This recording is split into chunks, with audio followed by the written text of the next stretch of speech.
જય દ્વારકાધીશ મિત્રો। ચાર દિવાલો વચ્ચે દબાયેલી ચીસો અને એક અવાજ, રાધાની સંઘર્ષની વાર્તા। જ્યારે માલકીની બૂમો માનવતાને કચડી નાખે તો શું એક ગરીબ કામવાળીની ચૂપકીદી જ તેની તાકાત બની શકે છે? સાંભળો એ દર્દ જે ઘરની ચાર દિવાલોના વચ્ચે દબાઈ જાય છે, અને એ હિંમત જે એક દિવસ ફૂટી નીકળે છે। એક નાના એવા ગામડામાંથી દિલ્હી આવી હતી રાધા, દુબળી પાતળી, શાંત અને હંમેશા માથું ઝુકાવેલી। તેના થેલામાં માત્ર એક જૂનો ફોન અને બીમાર માતાની દવાઓનું લિસ્ટ હતું। માતા માટે તે મનમાં બબડતી એ ઘર તરફ આગળ વધતી, જ્યાં તેને કહેવામાં આવ્યું હતું કે અહીં સારી કમાણી થશે અને પરિવાર જેવો વ્યવહાર મળશે। પહેલા અઠવાડિયે મેમ સાહેબ સુશીલાની મીઠી વાતો સાંભળીને તેને આ વાત પર વિશ્વાસ પણ થઈ ગયો। સુશીલાએ મલકાતા કહ્યું હતું, અહીં તું અમારી દીકરી જેવી છે। પરંતુ ટૂંક સમયમાં જ સત્ય સામે આવ્યું। હવે ઘરનું વાતાવરણ બદલાઈ ગયું હતું। દરેક નાની ભૂલ પર બૂમાબૂમ થવા લાગી। રાધા, આ શું ગંદકી છે? મગજ નથી કે શું? તારામાં નકામી છોકરી, મૂર્ખ, તારા પર તો શરમ આવે છે। આવા કડવા વેણ સાંભળીને પણ રાધા ચૂપ રહેતી, માથું ઝુકાવીને બસ પોતાનું કામ કર્યા કરતી। રસોડામાં કામ કરતી મોટી દીદી લક્ષ્મી ક્યારેક છુપી રીતે તેને રોટલી આપી દેતી અને કહેતી, ખાઈ લે, નહીં તો પડી જઈશ। રાધાની આંખો ભીની થઈ જતી અને તે કહેતી, આભાર દીદી। પરંતુ સુશીલાનો અવાજ આખા ઘરમાં ગૂંજતો રહેતો। મહેમાનોની સામે પણ તે રાધાનું અપમાન કરતા ચૂકતી નહીં। જુઓ, આ ગામડિયાને કેટલું બધું શીખવવું પડે છે। રાધાનું હૃદય તૂટી જતું, પણ તેની માતાની યાદ તેને ચૂપ રહેવા મજબૂર કરતી। એક રાત્રે થાકીને લોથપોથ થઈ ગયેલી રાધાએ હિંમત કરીને કહ્યું, મેમ સાહેબ, માથું બહુ દુખે છે, થોડો આરામ કરું? જવાબમાં તરત જ તાળુકતો અવાજ આવ્યો, આરામ પૈસા લે છે ને, ઘરે જતી રહે જો કામ ન કરવું હોય તો। બીજી તરફ કેટલાક મહિનાઓથી તેનો પગાર પણ અધૂરો જ મળતો હતો। ક્યારેક પગાર કાપે છે તો ક્યારેક ઉધાર છે, અને ક્યારેક વસ્તુ તૂટવાનું નુકસાન કપાયું છે એમ કહીને તેને પૂરા પૈસા નહોતા આપતા। ત્યાં જ ગામડેથી ફોન આવ્યો, માતા વધુ બીમાર છે, દવા પૂરી થઈ ગઈ છે। આ સાંભળીને રાધા બાથરૂમમાં છુપાઈને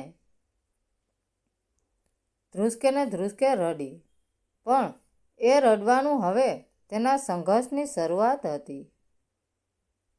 તેણે છુપી રીતે માલકીનના વર્તનનું રેકોર્ડિંગ કરવાનું, તારીખો લખવાનું અને પુરાવા એકઠા કરવાનું શરૂ કર્યું। આ બધું બદલો લેવા માટે નહીં, પરંતુ પોતાનું સત્ય સાબિત કરવા માટે હતું। એક દિવસ લક્ષ્મીએ તેને રસ્તો બતાવ્યો, રાધા, એક હેલ્પલાઇન છે, ત્યાંથી મદદ મળી શકે છે। રાધા ડરી ગઈ, જો હું પકડાઈ ગઈ તો અહીં આ રીતે જીવતા રહેવાનો ડર તેના કરતાં પણ વધારે છે। લક્ષ્મીએ હિંમત આપી। એ જ રાત્રે છુપાઈને રાધાએ ફોન જોડ્યો। ધ્રુજતા અવાજે તેણે કહ્યું, હેલો, હું રાધા દિલ્હીમાં કામવાળી તરીકે કામ કરું છું. મને પૂરા પૈસા નથી મળતા. રોજની બૂમાબૂમ અને અપમાન મને બહુ ડર લાગે છે. સામે છેડેથી એક હૂંફાળો અવાજ આવ્યો. ડરીશ નહીં, કાલે ચોક્કસ મદદ આવશે. બીજા દિવસે સવારે દરવાજા પર ટકોરો પડ્યા. અધિકારીઓ અને સોશિયલ વર્કર ઘરે આવી પહોંચ્યા. સુશીલા બરાડી ઉઠી. આ શું નાટક છે? આ છોકરી તદ્દન જૂઠું બોલી રહી છે. પણ આજે રાધા રૂમમાંથી બહાર આવી. શરીર ભલે નાનકડું હતું, પણ આજે તે અડગ ઊભી હતી. તેણે સુશીલાની આંખમાં આંખ નાખીને કહ્યું, મેમ સાહેબ, આ માત્ર મારી મહેનતના પૈસા નથી, મારી ઇજ્જતનો પણ સવાલ છે. સુશીલાનો અહંકાર રાધાના આત્મવિશ્વાસ સામે ટકરાયો.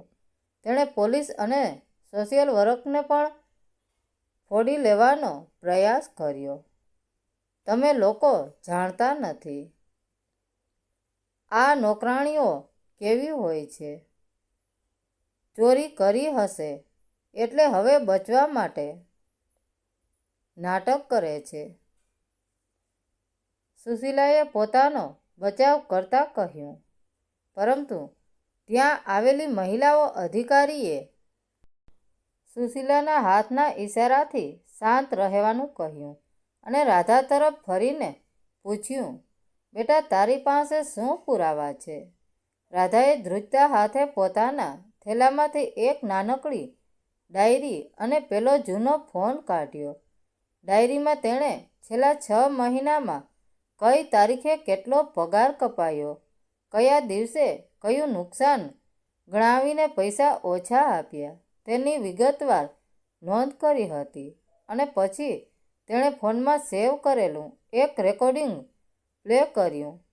ઓરડામાં સુશીલાનો જ અવાજ ગુંજી ઉઠ્યો. એ જ બીભત્સ ગાળો, એ જ અપમાનજનક શબ્દો અને બીમારીની રજા માગવા પર નોકરીમાંથી કાઢી મૂકવાની ધમકીઓ. તારી માં મરે તો મરે, મારે શું, મને કામ જોઈએ. રેકોર્ડિંગમાં આ વાક્ય સાંભળીને હાજર 100 શસ્તબંધ થઈ ગયા. સુશીલાનો ચહેરો ફીકો પડી ગયો. તેની બધી હોશિયારી અને દાદાગીરી એક પળમાં ઓગળી ગઈ. જે અવાજથી આખું ઘર ધ્રુજતું હતું, તે અવાજ હવે ગળામાં જ ડૂમો બનીને અટકી ગયો. અધિકારીએ કડક શબ્દમાં સુશીલાને કહ્યું, મેડમ, આ પુરાવા પૂરતા છે તમારા પર કાયદેસરની કાર્યવાહી કરવા માટે. ઘરેલું હિંસા અને શોષણનો આ સપ્ટસ કેસ છે. હવે તમારી પાસે 2 રસ્તા છે. કાં તો અત્યારે જ રાધાને પૂરેપૂરો બાકી પગાર ચૂકવી દો અને તેની માફી માગો, અથવા પોલીસ સ્ટેશન આવવા તૈયાર થઈ જાઓ. કાયદાના ડર આગળ સુશીલાની હેસિયત ઘૂંટણીએ પડી ગઈ. તેણે કચવાતા, મને ધૂંધવાયેલા ચહેરે રાધાના મહિનાઓના બાકી નીકળતા હજારો રૂપિયા ગણીને ટેબલ પર મૂક્યા. પૈસા હાથમાં લેતી વખતે રાધાની આંખોમાં આંસુ હતા, પણ આ વખતે એ લાચારીના નહીં, વિજયના આંસુ હતા. જતા પહેલાં રાધા રસોડા તરફ ફરી. ત્યાં લક્ષ્મી દીદી ભીની આંખે તેને જોઈ રહી હતી. બંનેની નજરો મળી અને એક મૂંગો આભાર વ્યક્ત થયો. લક્ષ્મીની એ એક સલાહ રાધા માટે જીવન રક્ષક બની હતી. અંત અને નવી શરૂઆત. એ વૈભવી ફ્લેટનો ઉંબરો ઓળંગીને જ્યારે રાધા બહાર નીકળી, ત્યારે તેને લાગ્યું કે જાણે વર્ષો જૂની બેડીઓ તૂટી ગઈ છે.